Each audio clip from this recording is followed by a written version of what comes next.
大家好，又係我 Athena 啊。我哋今日嘅星座對碰係白羊座對水瓶座，一個衝動直接係熱情嘅行動派，一個理性冷靜思維另類獨特。白羊對水瓶，當火象嘅直白遇上風象嘅奇招，喺衝動同理智之間，佢哋嘅關係會創造出點樣嘅驚喜呢？熱情直白嗰位追求即時回應，冷靜理智嗰位就中意保持空間。白羊同水瓶嘅愛情到底可唔可以喺熱烈同疏離之間揾到平衡呢？匹配度64分。喺感情世界入面，白羊坦率熱烈，表達感情時會毫無保留；水瓶就理性克制，慣咗用冷靜觀察嚟應對。一個急於要有即時嘅情感回應，一個就時刻要保持距離。呢份落差好容易激起爭執，亦會令到佢哋好似置身咗喺兩個唔同嘅世界。對於呢段愛情嚟講，佢哋每一步都會係一場又一場嘅耐性考驗啦。一個熱情爽快，總係中意帶動氣氛；一個冷靜理智，成日都會用獨特嘅諗法示人。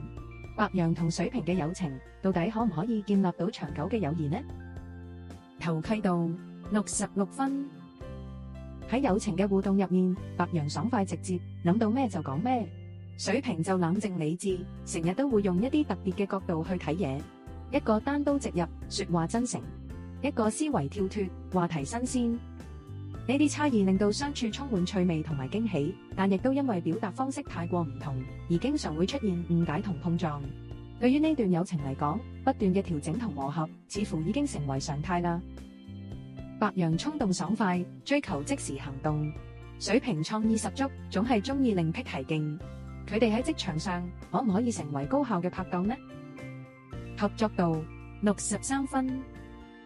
喺工作嘅合作入面，白羊行動快速，可以推動專案盡快落實；水瓶思維跳脫，經常會提出與眾不同嘅諗法。一個強調即時執行，一個重視創新視覺。呢種組合雖然可以激發火花，但亦好容易因為急躁同跳躍而失去穩定性。對於呢段合作嚟講，成果或者會有驚喜，但過程就多數都會夾雜住混亂同摩擦啦。一個衝勁十足，總係中意直接衝擊；一個靈活多變，擅長出奇制勝。白羊同水瓶嘅對抗，到底會鹿死誰手呢？競爭百分比47對53，水瓶稍勝。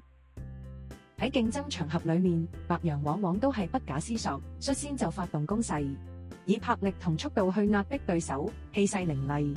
水瓶就冷靜觀察，唔急住回應，總會喺關鍵時刻用出人意表嘅方式反制。一個靠火力正面衝擊，一個用策略靈活閃避。表面上白羊氣勢更強，但隨住局勢拉長，水瓶嘅奇招往往會令白羊措手不及。最後結果多數都係水瓶憑住機智略勝一籌。白羊對水瓶嘅總結：白羊同水瓶呢個組合就好似火象嘅衝動遇上風象嘅奇想。白羊以坦率同行動力推動互動，水瓶就用冷靜同獨特思維拉開距離。兩個人嘅差異令關係充滿新鮮感同火花，但同時又帶嚟唔少嘅摩擦。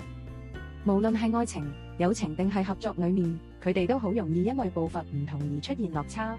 整體嚟講，呢個係驚喜同挑戰並存嘅組合。火同風嘅相遇可以激起靈感，但同時亦都需要更多嘅耐性去揾出平衡點。今日就講到嚟呢度啦，唔知你下一次想睇邊兩個星座嘅對碰呢？歡迎留言話俾我知。仲有，記得訂閱、點讚同埋將呢條影片分享俾你嘅朋友。多謝觀賞，再見。